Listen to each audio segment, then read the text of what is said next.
Welcome to this explainer. Today, we're diving straight into a massive, monumental shift in how San Francisco is handling a highly complex public health crisis through its new overdose prevention plan. Look, whether you live right in the middle of a major metropolis or out in a quiet suburb, how we handle this crisis impacts us all. The strategies being tested here could absolutely shape the future of public health everywhere. This isn't just about tweaking some existing policies. It's a complete, ground-up rethink of how a major city actually tackles an epidemic. To really understand why a complete paradigm shift is necessary, you have to hear this staggering statistic. Between 2015 and 2020, fentanyl-related deaths in the city surged by 4,600%. Yeah, you heard that right. Fentanyl is a synthetic opioid that's literally 50 to 100 times stronger than morphine, and it just completely changed the landscape overnight. It's now involved in the vast majority of overdose deaths in the city. The old ways of doing things just couldn't keep up with how fast the crisis evolved, meaning they needed a radically different response to actually start saving lives.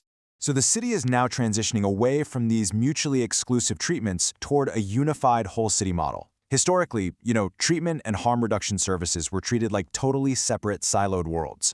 People would have to go to one place for emergency help and then figure out an entirely different system if they wanted long-term recovery. But drug use exists on a spectrum, right? And this plan recognizes that services have to be fully integrated so that nobody just falls through the cracks. It's about bringing the pieces together.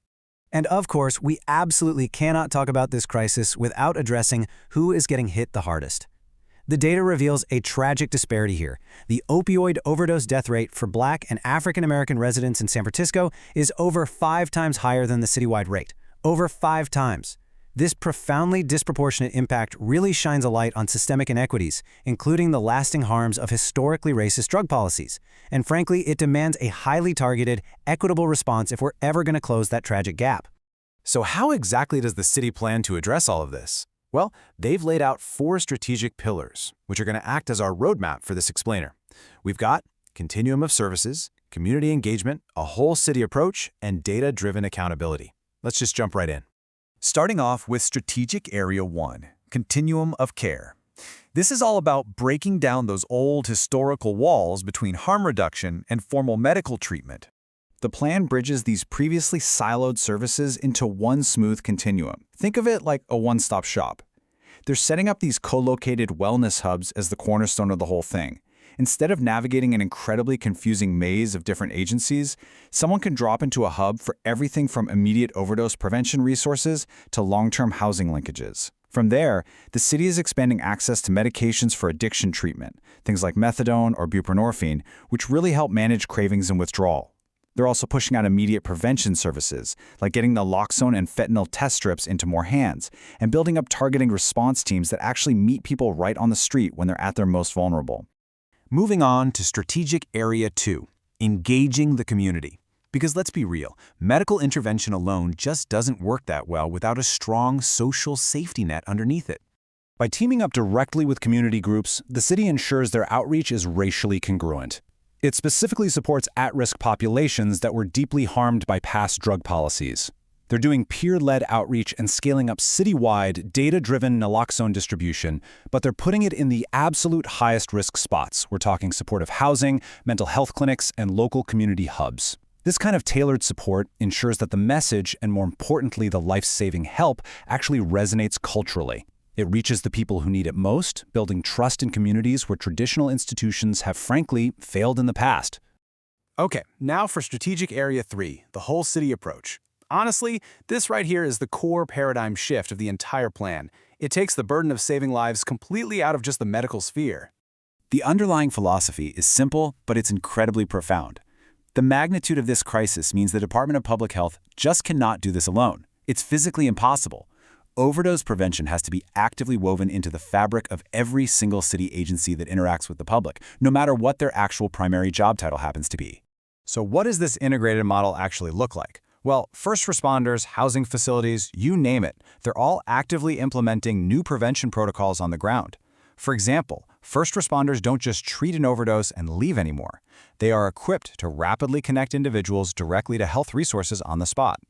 City-run and supportive housing facilities, which are places with a huge risk of people using alone indoors, are now mandated to make naloxone and prevention training widely available. Even the San Francisco Police Department is stepping in.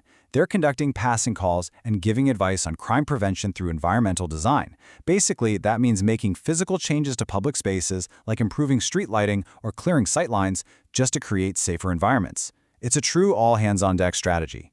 And finally, Strategic Area 4, tracking data and trends.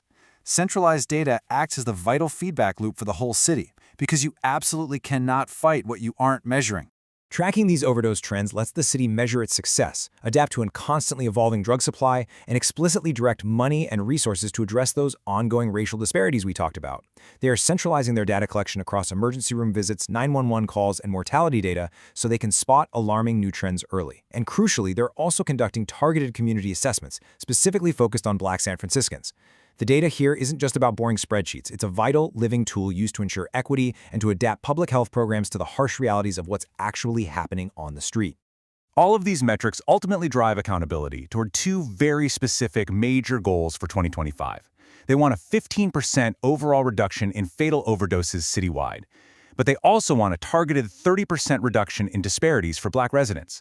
This dual-goal structure is so important. It shows a commitment to not just lowering the total number of tragedies, but to actively righting the imbalance of who is suffering the most from this epidemic. It's all about measurable, real-world equity. Because at the end of the day, as the plan summarizes, improving the fundamental community conditions where drug use occurs is just as vital as the emergency interventions. Things like housing and unaddressed trauma matter. Over half of the people experiencing homelessness in San Francisco actually have a substance use disorder. So providing a stable environment, ensuring economic opportunity, and addressing systemic discrimination, these are fundamental forms of overdose prevention. You have to treat the environment and the systemic roots, not just the symptom, right? So as San Francisco forces all its different agencies to synchronize and work together to tackle these deep-rooted disparities, it really leaves us wondering, is this collaborative blueprint the actual future of urban public health? Can breaking down all these bureaucratic silos and mandating cross-department accountability finally turn the tide on a crisis that has devastated communities nationwide? It's definitely a compelling model, and we'll be watching closely as these policies are put to the test. Thanks so much for joining me for this explainer, and keep learning.